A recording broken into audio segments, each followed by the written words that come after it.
तो गुरुदेव भगवान ने क्लियर कर दिया संकेत ही संकेत में कि ईब होना है जिनका मोक्ष होगा। और ईब मोक्ष होगा जिनका होना है। तुम डगमग ना हो जाना, दास्ते कुएं में पड़ा रहे, पर तुमने सुखी कर दूंगा, पार कर दूंगा। क्या कह रहे गुरुदेव भगवान कि तुम डगमग मत होना, दास चाहे कुएं में पड़े रहे। ईब होगा मोक्ष जिनका होना है, और तुम डगमग मत हो जाना। किनको कह रहे हैं परमात्मा? साध संगति से जुड़े सत्सेवक भाई बहनों को कह रहे हैं कि तुम डगमग मत हो जाना। बैठे हैं सतलोक आश्रम धनाना में, सामान्य आश्रमों से जुड़ी संगत है, और गुरुदेव कह रहे हैं तुम डगमग मत हो जाना। अरे भैया, ये शब्द तो परमात्मा बोल ही नहीं सकते कि तुम डगमग मत हो जाना। ये शब्द तो परमात्मा ने उस समय बोले थे, उस समय परमेश्वर ने बोलने होते हैं जब वो अपने बच्चों से दूर होते हैं। जैसे इसार जेल में बैठकर परमात्मा जी ने कहा कि बच्चों डगमग मत हो जाना, दृढ़ रहना, डगमग मत हो जाना।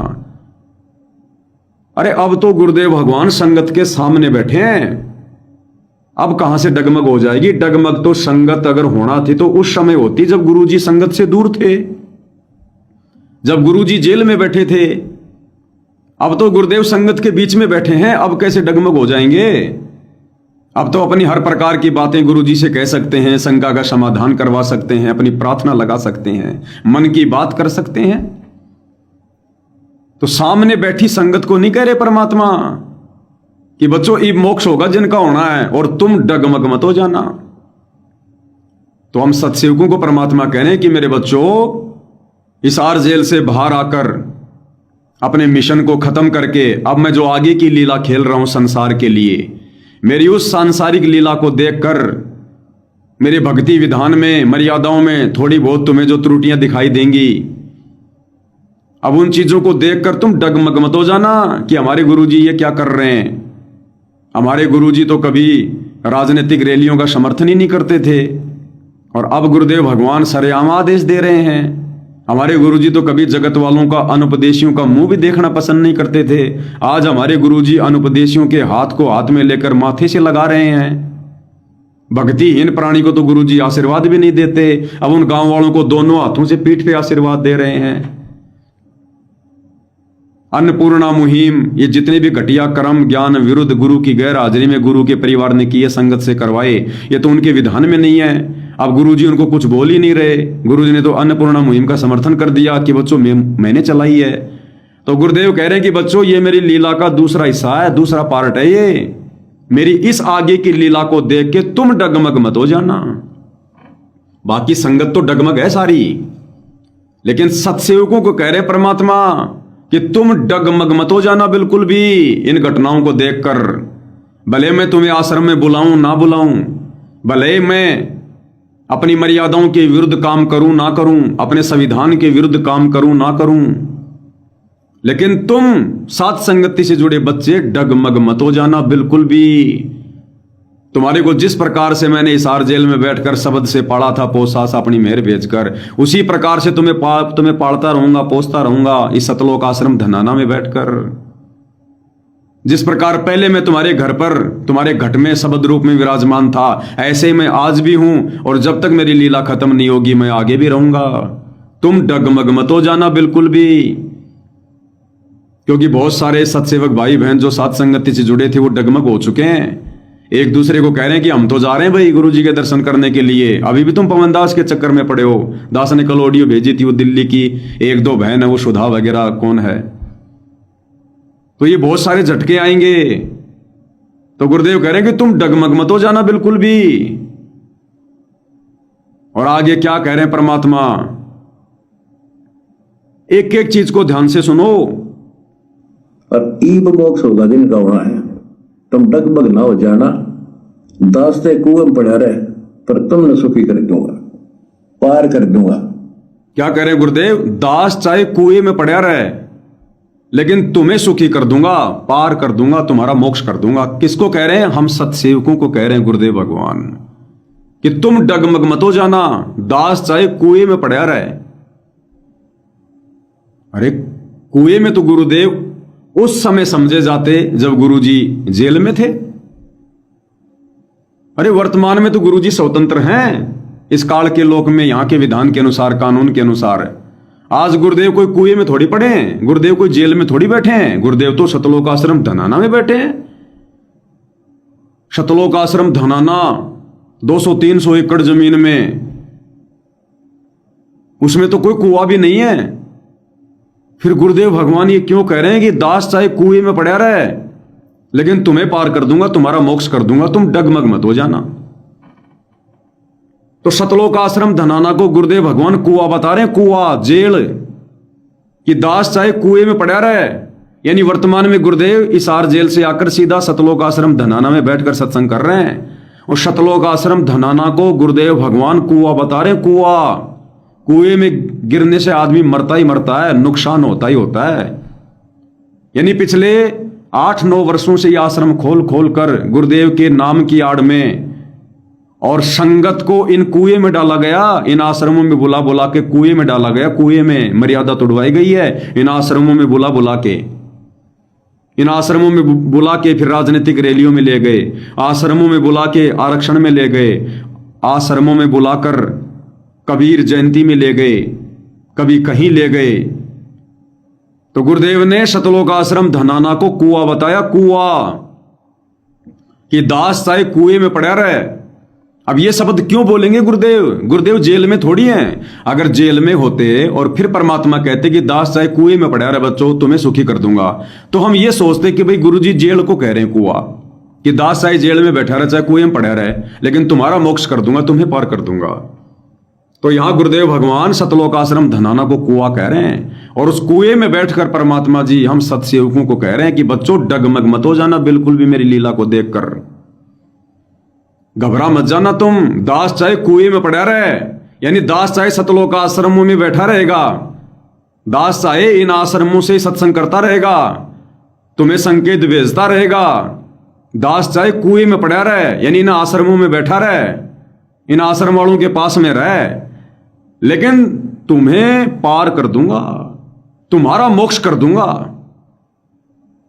निश्चिंत कर दिया गुरुदेव भगवान ने कि अगर तुम इसी प्रकार से मेरे आशीर्वाद से साथ संगति से जुड़े रहे, इसी प्रकार से ज्ञान को आधार बनाकर और मुझे शब्द रूप में अपने घर में, अपने घट में विराजमान करके जो भक्ति क्रिया तुम कर रहे हो परमात्मा को प्रसन्न करने वाली, पाती पंच पोहप कर पूजा, देव निरंजन और न दूजा, गुरुदेव को भोग लगाना, चवर करना, सतगुरु की महिमा करना, ज्ञान को आधार बनाना। तो गुरुदेव कह रहे दास चाहे कुएं में पड़ा रहे, लेकिन तुम्हें पार कर दूंगा, तुम्हारा मोक्ष कर दूंगा।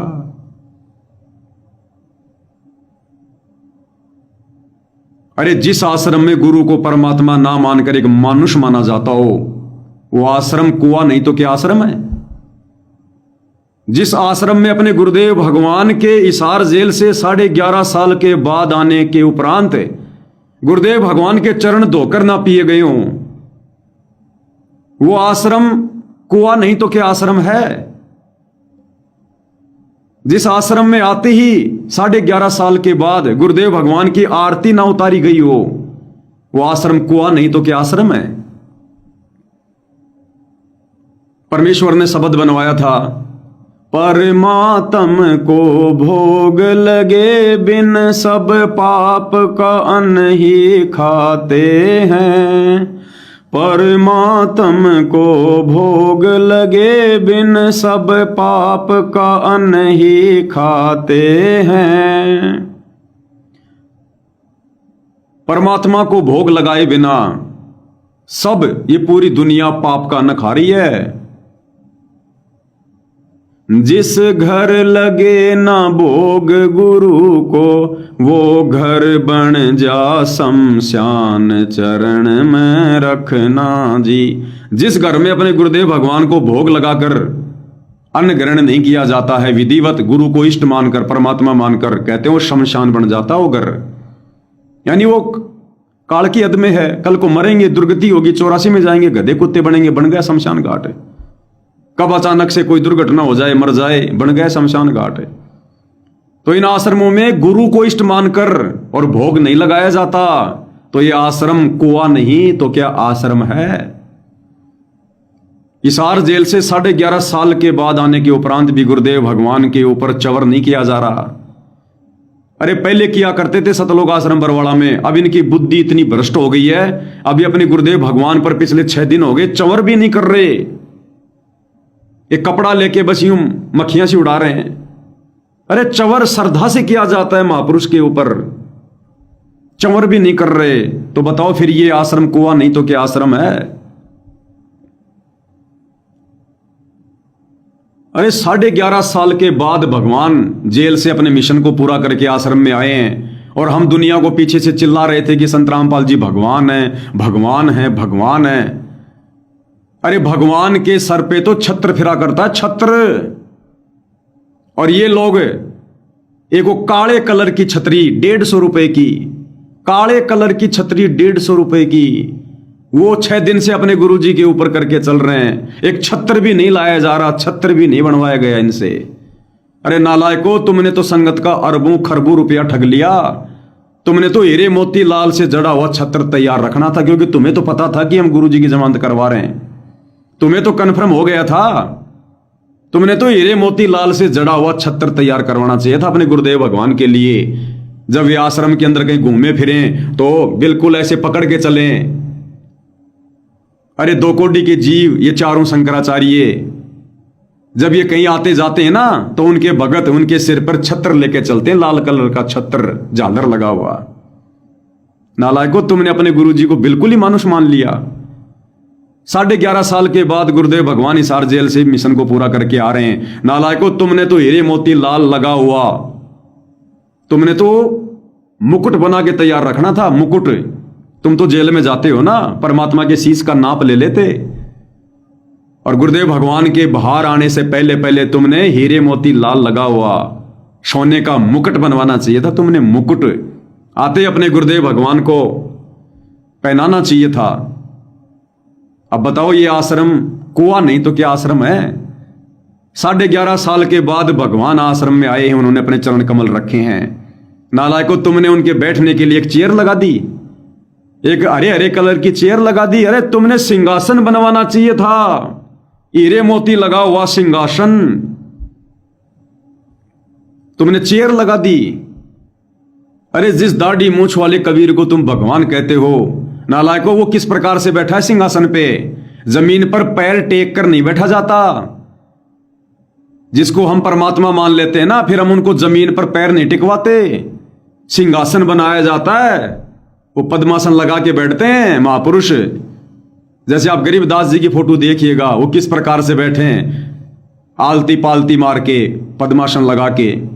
दाढ़ी मूछ वाले उस कबीर की नकली फोटो को देखो, किस प्रकार से सिंहासन पर बैठा है, पैर लटका के नहीं बैठा।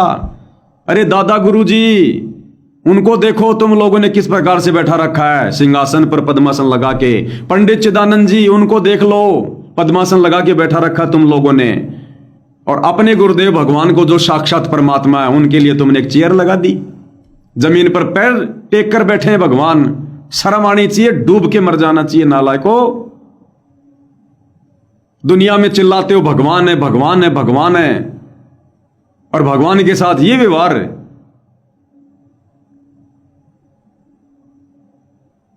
भाई और बहनों, ये सारा सब कुछ होगा, उसी लीला का इंतजार है गुरुदेव भगवान को दुनिया देखेगी, जब परमेश्वर साध संगति में आएंगे। जब परमेश्वर साध संगति में आएंगे, उस समय ये लीला होगी, परमपिता परमेश्वर जी की दुनिया देखेगी, दुनिया की हां ये भगवान है, और इनको भगवान मानने वालों ने देखो इनके साथ में क्या किया है। इसलिए गुरुदेव भगवान कह रहे हैं कि बच्चों, तुम डगमग मत हो जाना। मैं चाहे कुएं में बैठा रहूं, चाहे कुएं में पड़ा रहूं, गुरुदेव ने कहा कि पड़ा रहूं। एक होता है बैठना, एक होता है मैं पड़ा रहूं, यानी गुरुदेव वहां बैठकर खुश नहीं है,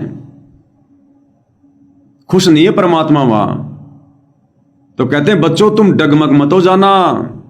मैं चाहे कुएं में पड़ा रहूं, इन आश्रमों में, आज इस आश्रम में, कल को दूसरे आश्रम में, परसों तीसरे आश्रम में, मैं चाहे किसी भी कुएं में पड़ा रहूं, लेकिन तुम्हें पार करके छोड़ूंगा।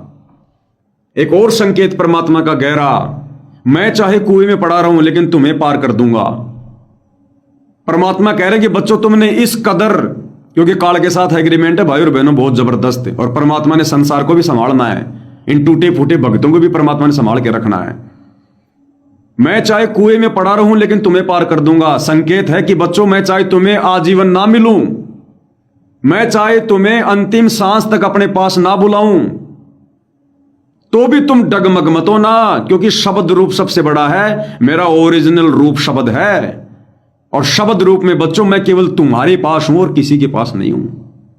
इन आश्रमों में तो केवल मेरा शरीर पड़ा है, जो ये मुझे शरीर में मान रहे हैं, जो देही ये देख रहे हैं। मेरा ओरिजिनल रूप तुम सत्सेवकों के घरों पर है, तुम्हारे साथ में बच्चों पल पल। तो गुरुदेव कहते हैं चाहे मैं कुएं में पड़ा रहूं लेकिन तुम्हें पार कर दूंगा। वैसे ऐसा हो नहीं सकता, परमात्मा जी दयालु हैं, अवश्य मिलेंगे परमात्मा, फिर भी हमने ऑप्शन लेकर चलना है। जो संकेत गुरुदेव कह रहे हैं कि भले मैं तुम्हें आजीवन ना मिलूं, हो सकता है ये भी तुम्हारे विश्वास की परीक्षा होगी, अंतिम श्वास तक ये भी तुम्हारे विश्वास की परीक्षा होगी, तो भी तुम डगमग मत हो जाना।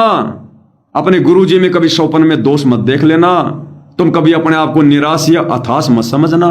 तुम्हारा गुरु अगर किसी के साथ है धरती पर, तो केवल तुम लोगों के साथ है, तुम सत्संगत वालों के साथ है। यानी इतनी हिम्मत, इतनी दृढ़ता, इतना विश्वास। कहे कबीर सुनो भाई साधो मैं तो हूं विश्वास में।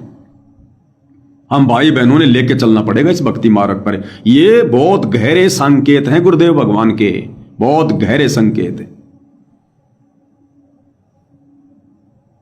क्या कह रहे हैं परमात्मा जी? और ईब मोक्ष होगा दिन का होना है, तुम डगमग ना हो जाना, दास्ते कुएं में पड़ा रहे, पर तुमने सुखी कर दूंगा, पार कर दूंगा। तो समझ में आ गया होगा कुआं क्या है, ये आश्रम।